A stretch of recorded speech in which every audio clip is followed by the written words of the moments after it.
अभी आपने एक कार्यक्रम किया, उसमें तमाम समस्याएं रेलवे से जुड़ी गिनवाई, तो एक बार बता दीजिए कि क्या समस्याएं हैं और किस ओहदे पे आप हैं, तमाम कर्मचारी किस पद पे? आज के दौर में सबसे महत्वपूर्ण विभाग भारतीय रेल में संकेत एवं दूरसंचार है, और उसमें जिस तरह से ट्रेन का परिचालन बढ़ रहा है, गाड़ियों की संख्या बढ़ रही है, ट्रैकों की संख्या बढ़ रही है, कभी जहाँ 2 लाइन थी अभी 4 लाइन चल रही हैं, और गेयर्स एसएनटी कर्मचारी को बढ़ रहे हैं। जितनी भी हाई स्पीड की ट्रेन चल रही हैं उसमें महत्वपूर्ण भूमिका संकेत एवं दूरसंचार विभाग निभा रहा है अपना। अभी कवर वाली भी आई है, वो भी एसएनटी डिपार्टमेंट की मेंटेनेंस करेगा, सारा कुछ वो ही देखेगा। लेकिन हमारे यहाँ सबसे मेन प्रॉब्लम है मैन पावर की। हमारे पास स्टाफ पर्याप्त है, लेकिन जैसे जैसे स्टेशंस बढ़ रहे हैं, यार्ड्स बढ़ रहे हैं, गियर बढ़ रहे हैं, लेकिन स्टाफ कम है। आए दिन हमारे साथी रन ओवर हो रहे हैं। इतना कार्य करने का जो प्रेशर है बढ़ते जा रहा है दिना दिन।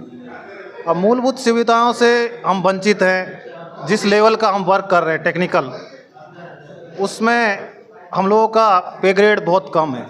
तो हम सरकार से और महामंत्री जी से यही मांग किए हैं कि हमारे जो पे ग्रेड है इनिशियल 2800 और 4200 किया जाए, टेक्नीशियन कैडर का 2 किया जाए। उसके बाद एक हमारी मांग लामवित है, काफ़ी पुरानी, रिक्स एंड हार्डशिप अलाउंस।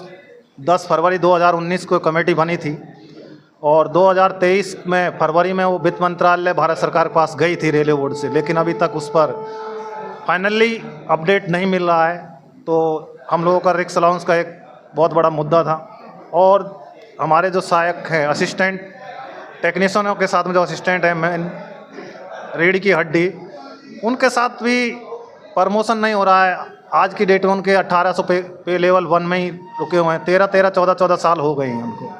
तो एक ऐसा कैडर बनाया जाए, ऐसा मतलब पॉलिसी बनाई जाए कि उनका भी जल्द से जल्द प्रमोशन हो, 2 साल में, 3 साल में। अब कहीं 13 साल तक उनको कोई प्रमोशन नहीं मिल रहा है। फिर आगे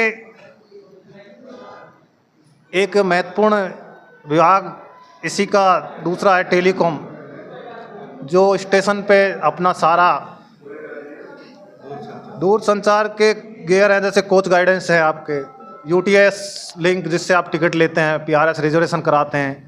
उसके बाद जो सीसीटीवी कैमरा आज आपको मतलब मॉनिटरिंग कर रहे हैं।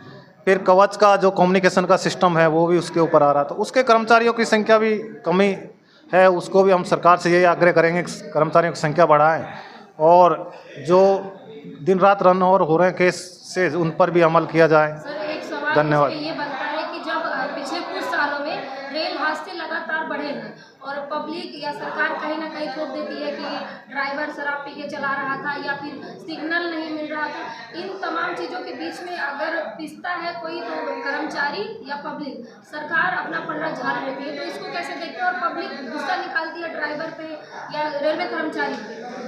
नहीं, सरकार भी इस पर अपना कार्य कर रही है।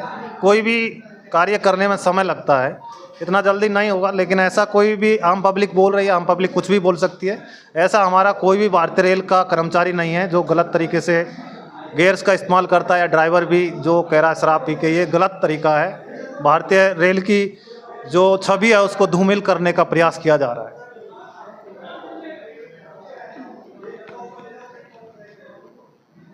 सर, क्या लग रहा है कि इस कार्यक्रम से जो आपने किया, तमाम एम्प्लॉयज़ को इकट्ठा किए, इससे असर पड़ेगा, कुछ बदलाव होगा? देखिए, मैं कार्यक्रम करने के लिए तो ये तो इकट्ठे बहुत लोग हुए हैं, लेकिन इस कार्यक्रम के बाद सरकार पे जरूर असर पड़ेगी। हमारे महामंत्री के द्वारा, AIRF के महामंत्री या NRMU के महामंत्री के द्वारा आगे बात रखी जाएगी। हमारे NRMU के जो नेता हैं वो फेडरेशन के मान्यताओं के लिए चुनाव हो रहे हैं, इसलिए वो सरकार पर दबाव जरूर बनाएंगे। अगर वो दबाव नहीं बना पाए तो हमारा वोट उनको जो ज़रूरत है तो वो दबाव बनाएंगे। अगर नहीं बना पाए तो फिर हम लोग आगे का रास्ता देखेंगे। सर, आपने कहा कि सिग्नल डिपार्टमेंट में ज़्यादा समस्या है, उसमें क्या क्या समस्या एक बार बताइए, क्योंकि बहुत से लोग हैं जो नहीं जानते हैं। देखिए मैडम, जो आप कहते हैं ना कि गाड़ी खड़ी हो गई सिग्नल पर, वो सिग्नल डिपार्टमेंट ही उसका अनुरक्षण कार्य करता है, मेंटेनेंस का। अब एक स्टेशन पर बहुत सारे गियर्स रहते हैं, बहुत सारे पॉइंट्स रहते हैं, उनकी देखभाल वही करता है। उनकी समस्या यही है कि जिस तरह से गियर बढ़ रहे हैं उनका निरीक्षण कार्य करने के लिए स्टाफ दिया जाए, उच्च टेक्निकल जो भी आ रही है अपग्रेडेशन होके सिस्टम, उनका उस तरह स्किल ट्रेनिंग हम लोगों को दी जाए।